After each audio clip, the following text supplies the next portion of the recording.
Hello, everyone. Guillaume Lesuel here, host of the E-commerce Wizards podcast, where I feature leaders in e-commerce and business. Today's guest is Harry Drajpuch. He's the CEO of Amware Fulfillment. And today we'll be talking about, fulfillment for e-commerce, a topic that he knows very well, having built a company of about 800 employees doing fulfillment and shipping. So we have a great expert with us today to discuss the topic.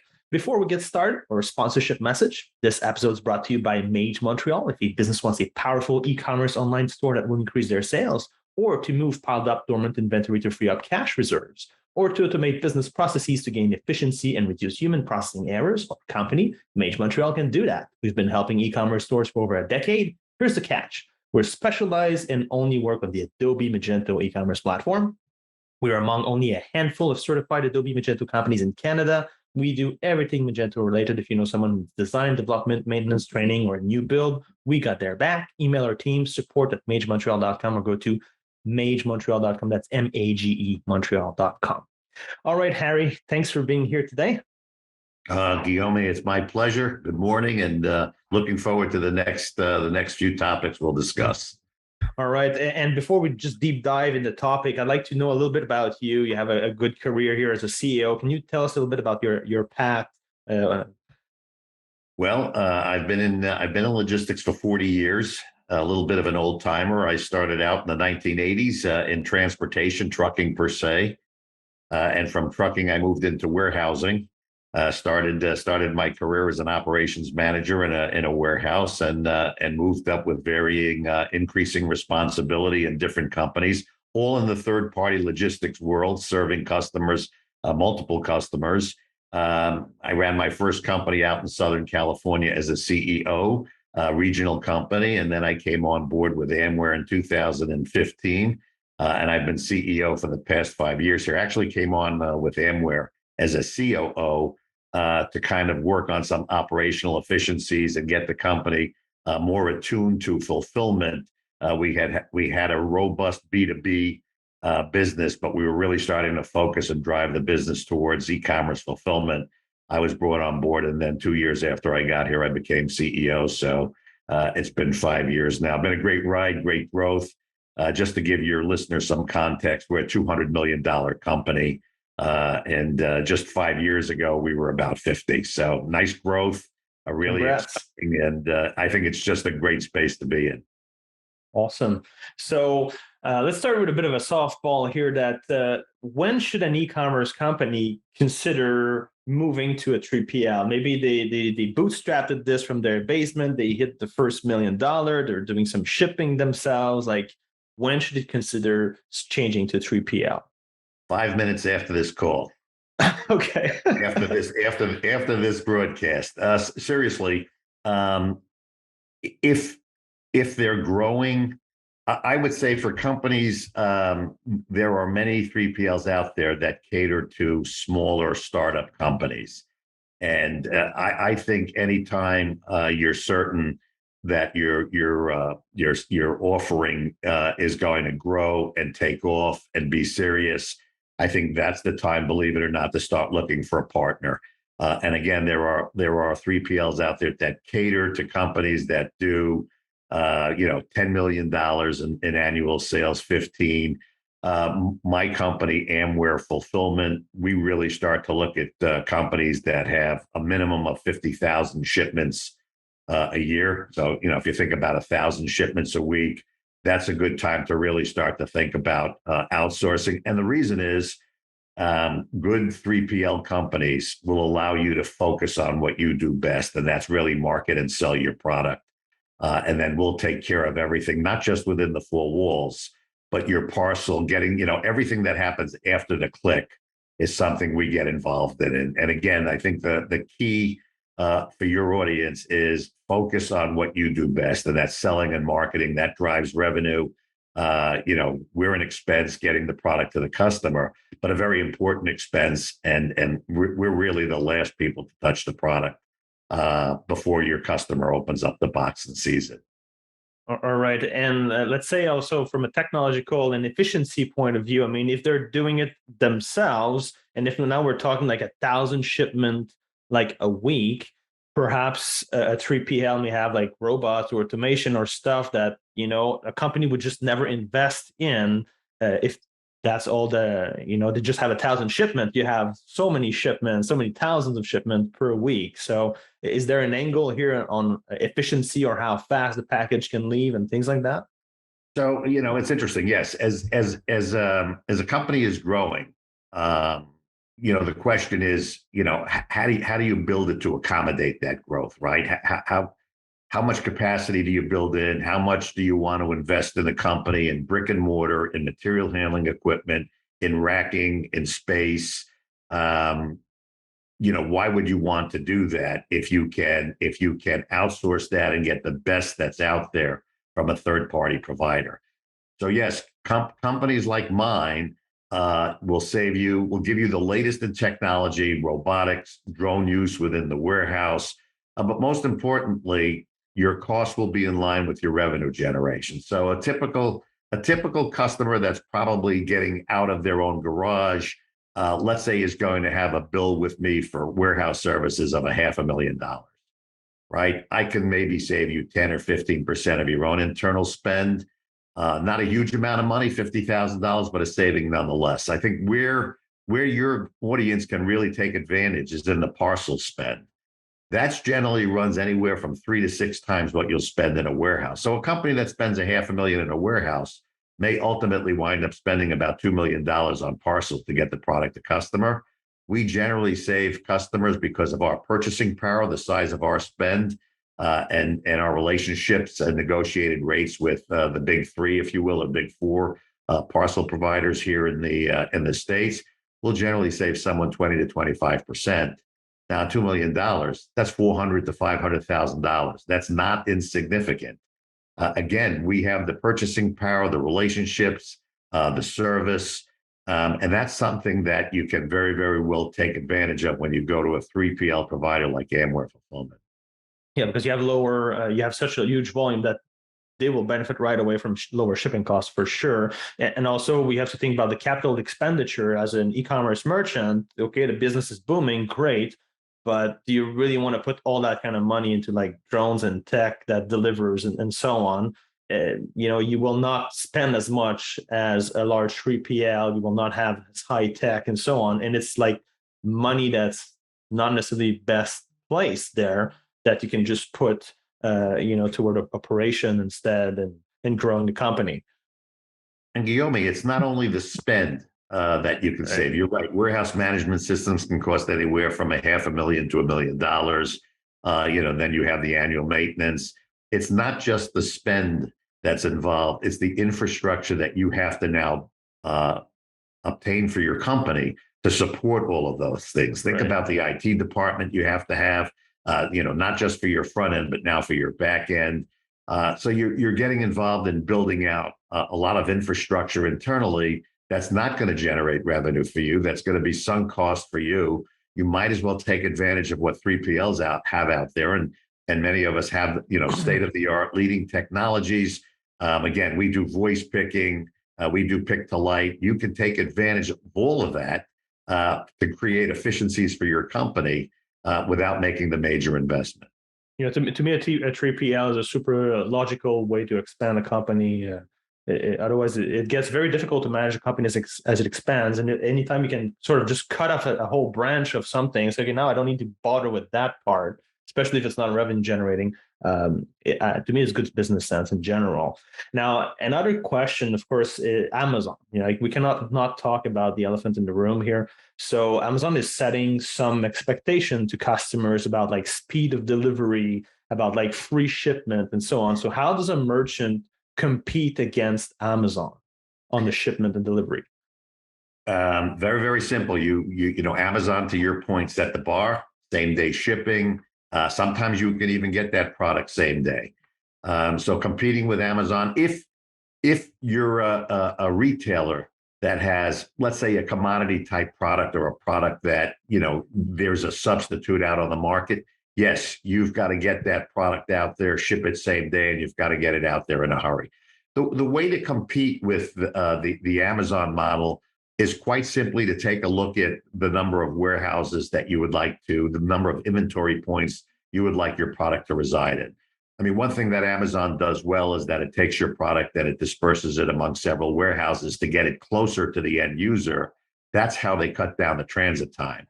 So we at Amware Fulfillment do the same thing. We have facilities in the major metropolitan areas. We can hit everything next day and second day by ground.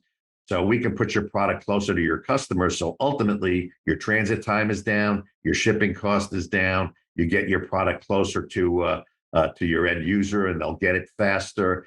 And we ship everything, all the orders that we receive, we ship same day as well. So any order that's received by Amware Fulfillment between 2 and 3 p.m. goes out same day. So your customer should get something next day, but no later than second day. So that's how you compete using a 3PL like Amware Fulfillment. Okay, and how does it work? Like working with your 3PL, I ship you one pallet of stuff, and then you'll distribute it to the other one, or how does it work? Can work on how we agree it should work. So we'll do a network analysis of your shipments. We'll make a recommendation of where the best places to place your inventory are, and then we'll make arrangements for that product to arrive at the right facilities. They don't necessarily have to come through Amware, where it might take a little bit longer time, but we'll make arrangements for you to get your product directly from your manufacturer, from the port, wherever it is, to the right facility for distribution. Okay, and for like streamlining all the orders, like coming in to send those orders to the 3PL, do we connect like either in the ERP system, the enterprise resource planning system, or we connect like directly the website with your system, or like how does orders are typically sent over to a 3PL? So we can connect to a shopping cart as Magento. We can connect to an ERP system. We can connect any way through the web that you want. At the end of the day, business rules will decide once we get the order, we will route that order to the facility that should ship that order closest to your customer, depending upon cost, speed, time, whatever parameters you said as being most critical. That's what we'll use to route those orders. So very, very little for you to do other than set up the business rules and say, hey, Harry, I want this to go in the fastest way. I'm not necessarily concerned about the cost. Boom. That would be one parameter. Or I'm concerned about the cost. I want it to go in the least cost routing method, and we'll route it that way as well. So again, we'll sit down beforehand, talk about the business rules, and then we'll set it up according to those rules. Now, those rules can change. If you have a sale, if you have a promotion, we can change the rules on the fly that say, okay, I've got a promotion coming in. I want that promotion to only come from one facility because I want all the product there. Again, lots of ways to do it, lots of flexibility, lots of customization that you don't get with an Amazon, who will pretty much tell you, hey, here's the way we want to receive it. Here's how we're going to handle it. Here are the rules. And it works for them. Again, that's a different model for us and for our customers. They enjoy customization, they enjoy flexibility, and they enjoy the close relationship, the close working relationship, where if they're planning on a promotion, hey, Harry, 2 weeks from today, we're going to be on Good Morning America, or we're going to do something else. We're going to have a 2-for-1. Need you to get ready for that. And then we can ramp up very, very effectively and efficiently to help our customers make those promotions and not have to worry about it the last minute, scrambling for people, scrambling for other things to make it work. We do this for a living. We know how to take customers from 0 to 100 in a very short amount of time. Okay, so the e-commerce receives the order, it's transferred over to you. You guys dispatch it depending on what's the most efficient warehouse to ship from. And I'm guessing you sort of return information to the e-commerce store. So it's like, hey, here's your tracking number or anything like that, or is there no return after? Just like it's gone. Everything gets returned. The status of the shipment where it is. Once we ship it out the door, it's sent back. You get a tracking number and a link to track that shipment. Everything that you would get from an Amazon itself, you can get from an Amware as well. Okay.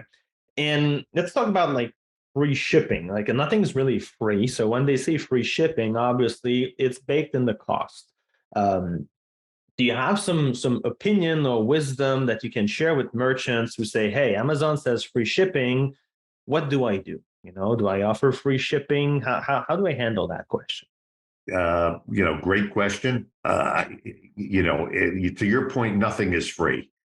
Again, if you're selling a commodity type product, you have to start to take a look at the free shipping. that may impinge on your margins because of the fact that it's a replaceable product. I want something that I can buy from 5 other retailers, for instance. But if you have something that's very, very unique, I don't subscribe to free shipping for unique products. Brand loyalty, if you've managed to really work your product, work your brand, and have a loyal following, free shipping is not necessary. Now, what you can do, you can have free shipping over $75 worth of purchases. Right at that point, there's a little bit more meat on the bone. You can share that with your customers. But I would say if you're in the commodity type business, you're going to struggle with free shipping. You've got to make sure if you want to offer that, that you're getting the most efficient supply chain logistics company that you're working with and that you can afford to give free shipping to. If you're doing it internally and on your own and you're paying the premium rates from the parcel carriers, free shipping is really going to be a problem. If you've outsourced it and you're saving significantly on your spend for parcel, you can offer free shipping or reduced shipping costs, which is what I prefer to do myself. Okay, so $75 and above, sort of free shipping, or you sort of bake it in the cost. And I like your point of view here that if it's a unique product or high value product, it's not a commodity product, sure, why offer free shipping? Or maybe just go very competitive shipping, like at cost, so you don't lose an order there. I've seen some people also sort of just like average it out, say, okay, yeah, let's just put like $5 for shipping, so you don't lose orders, but the customer's helping you to cover the fee. And yeah, sometimes it might be 15 for that specific parcel, but it's sort of averaged out to more or less 5, or maybe it's a bit above 5, but you just eat a little bit of that cost. And so there's no magic formula, I guess, there, but we want to be as competitive as possible in the shipping aspect to not lose a sale, basically, and not lose money if we can, or as little as possible. A reduced shipping cost helps. I think what customers really want is availability, order fulfillment, on-time delivery. Yeah. If I want it tomorrow, I want to get it tomorrow. Many are willing to pay a little bit of a premium to get that tomorrow. Yeah. Sometimes some are not, and those that are not, you've got to make a decision. And to your point, I always like a 50-50 split or some split that says help defray the cost of this. And I think most customers are more than willing to do that. Again, provided brand loyalty and services there, and you've created a great customer experience when they get the package. Right. And I would add to this that not all e-commerce platform or 3PL provider or shipping provider or integration with these will give you an estimated arrival date for the package. So that would be a great plus to because put yourself in the customer's shoes, like, I need this, but it's time sensitive. Like if it arrives, I don't know when, well, I'm already gone. I'm going to some other places. I will have missed the package for several days or whatever. So, the estimated arrival date does impact conversion rate from the e-commerce point of view. So to always put that up if you can with the relationship with the 3PL there. Okay, so what else should people know about like fulfillment, 3PL optimization? Is there anything else that comes to mind? Yeah, I think what comes to mind is really how do you keep customers clicking? How do you keep them buying? And most marketers and online sellers are focused on everything that happens up to the moment of the purchase. Let's say the click. They shouldn't stop there because what happens after the click has an enormous impact on creating happy customers that buy again and again. Right? That at the end of the day, it's really about repeat business. So marketers who view fulfillment as someone else's job ignore the fact that the fulfillment experience is when the customer really has a firsthand experience, right, with the brand.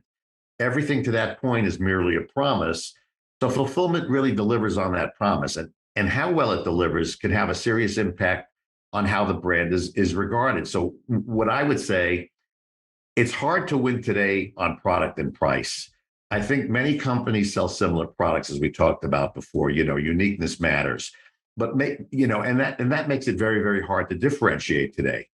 So brands differentiate, and what I would recommend is they differentiate and win, based on the overall customer experience. And order fulfillment is really at the heart of that customer experience. Amazon puts the smile outside the box.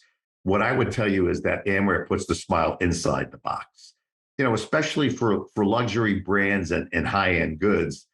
online sellers don't just sell the product; they sell a brand experience. And you know, if you get the box and it shakes, you can hear the product inside. You open it up; it's an oversized box. Your product is thrown in there. You know, not a great customer experience. But think about getting the product in a white box. It's tailored. It's got your company logo on it. You open up the box; everything is in there perfectly. You've got different colored tissue paper. They open it up, and it validates the purchase.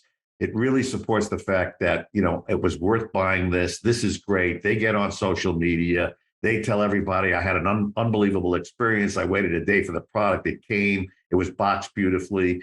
I mean, someone once told me it's not necessarily what's inside the box, but it's all about presentation.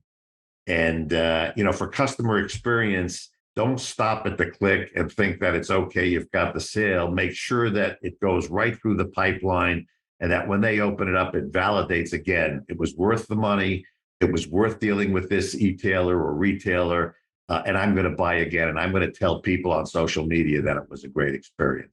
Yeah, right. Apple would never like put your iPhone in a brown box, cardboard stuff, So that if you want to build a customer experience, it makes sense to go with this. And of course, it will vary how much the cost will be depending on what kind of box you go and all that. But just a ballpark, like how much more does it cost to sort of create that kind of customer experience with like beautiful boxes versus just the brown cardboard of Amazon stuff?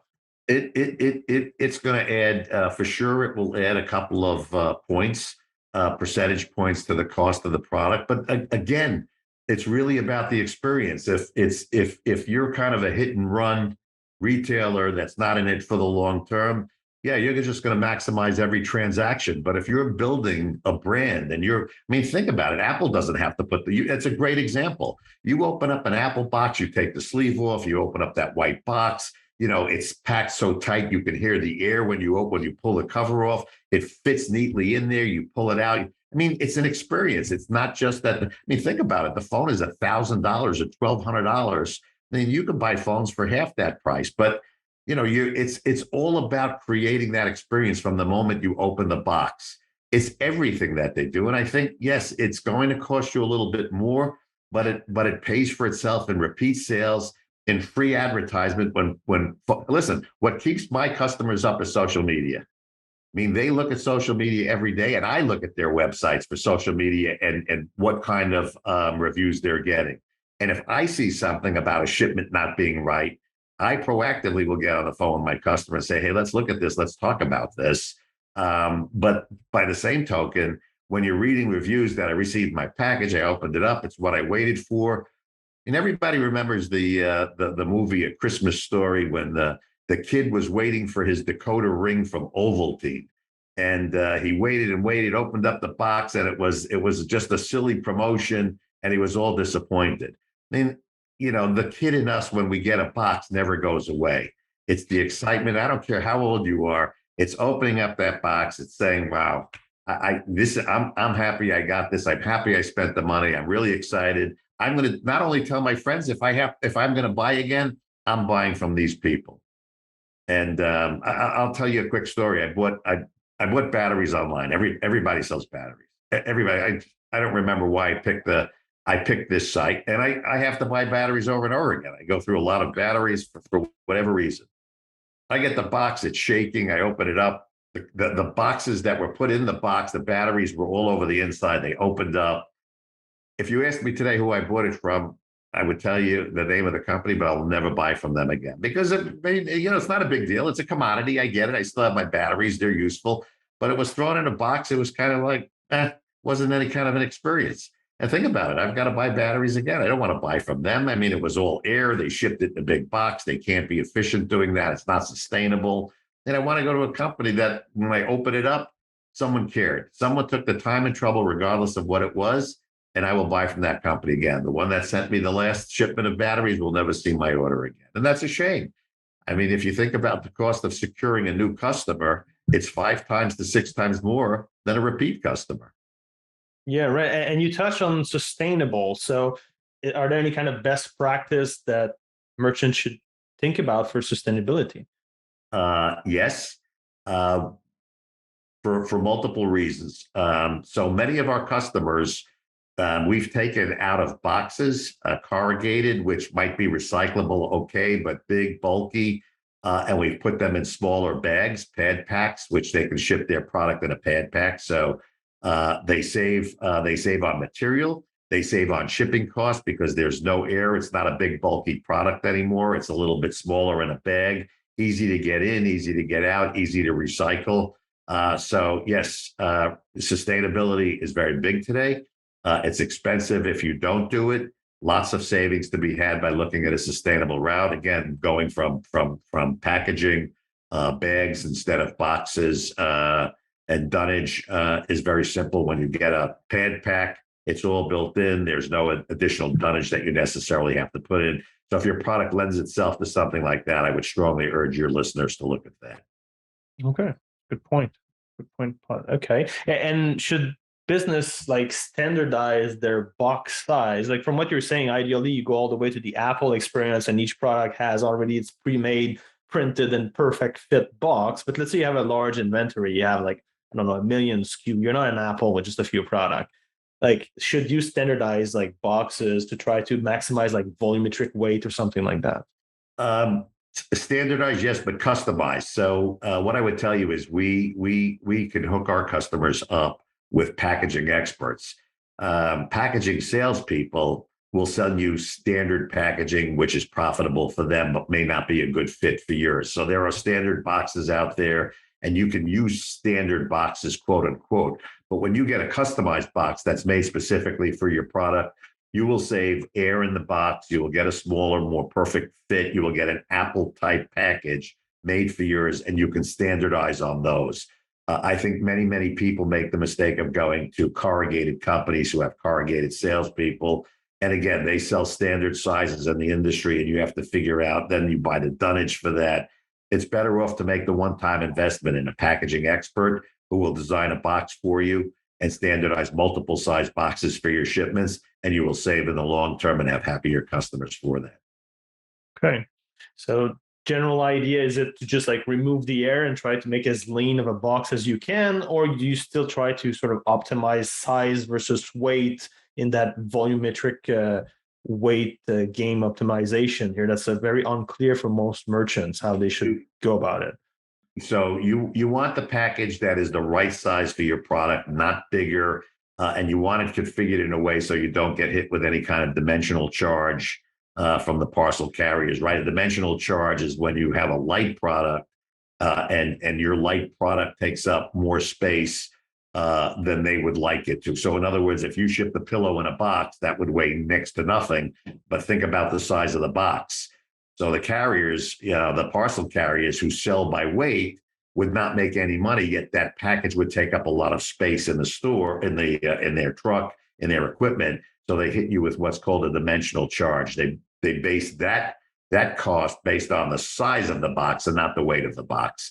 And that is why you have mattress companies today, right? These foam companies that compress this thing into such a small package that when you open it up, right. Yes, you got to stand back because this thing opens up and it's like an airbag going off in your car. But I mean, it's a good point. Think about what they did, these mattress people, and using parcel and how clever they got to be able to kind of compress that. And they go into customized packaging, one-time investment. And obviously, right, they standardize their boxes based on a twin, full, queen, king. So they'll have 4 or 5 different boxes, standard for them, but not standard for the industry. So that I'm trying to, it's a little bit nuanced that I'm trying to make the distinction for your audience that a customized box isn't what the corrugated salesman is selling you. It's what a true packaging expert would come in and tell you how to dimensionalize that box to suit your product. Okay, and maybe we go just a tiny bit outside of your core expertise of your own 3PL. There's a lot of problem with the supply chain right now. It's a big topic. Is there anything that the merchant can try to do to sort of optimize, I don't know, tips and tricks, best practices to get their shipment on time, or maybe to get the stuff from Asia and bring it to the warehouse without issues or something like that? The best thing they can do in that regard is deal with whether it's a freight forwarder. You need to deal with someone who has size and who has clout, if you will, within the supply chain, whether it's air freight, whether it's steamship lines. Is to deal with someone who's not just on the open market, because yes, on the open market, you can potentially save a few shekels, a few dollars, but you're going to wait in line for the space. It's kind of like flying standby on an airplane. Yeah, maybe you'll get a little bit of a discount, the last minute kind of thing, but there's no flexibility. You have to wait till something is open. So, same thing applies with us, because we're big, because we have buying power. We have, for us, we have commitments from our parcel carriers that even during peak season, we're going to get serviced. We're not going to get limited. We're not going to get rationed. We have a commitment in writing that says, hey, you're going to be serviced. You need to find someone who can provide that same guarantee within the supply chain to your customers. Am I going to be standing in line? Is there a guarantee that when I have a pickup, a shipment ready from Asia, that you will pick it up, that it will make its way on the steamship line, that it's not going to be sitting for weeks for space? So deal with someone who can make that commitment to you in writing, and they're out there. Okay. Thank you. And as a last, shotgun question, anything else you'd like to share with the audience about the fulfillment? No, fulfillment. The one thing I would want to share is we're a partner. I'm not a vendor. I'm not a supplier. I'm a partner to my customers. And I look for customers that want to partner, that don't look at me as transactional. I like to think I'm a strategic extension of the customers I deal with. I participate with them in their monthly meetings as they plan their business out for the coming year. I mean, if you think about growth and the inhibitors to growth, if I know the plans of the people I'm working with and they trust me with those plans, I'm going to be a facilitator for them. I'm going to enable their growth. I'm going to be there when they have promotions that gets the product out, so that they get bigger, 5 times more sales in a promotion than they thought they would get. They don't want their customers waiting weeks for those shipments. I mean, think about that. So I would just tell you that when you're outsourcing, find someone. It's like a marriage. Find someone you trust. Find someone you would bring into your organization, and treat them again as a strategic ally, a strategic partner. Seek their help, trust them, but make them a part of your organization, and you'll have the true synergy of 1 + 1 = 3, as opposed to just finding someone with the lowest price and they're transactional, and you're not going to let them in the tent with you. You're dealing with the wrong people, and you have the wrong strategy if that's what you're doing. Awesome. Well, thank you for sharing. If people want to get in touch with you, Harry, what's the best way?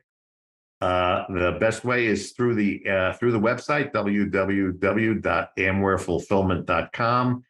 We have links to contact us, and there's a tremendous amount of information on my website that has case studies, that has links to others that can help your business, and it can answer a lot of questions for you. So I would strongly urge your listeners to at least explore the website. If not dealing with me, it will at least get you started on the path to outsourcing fulfillment and making the right decision.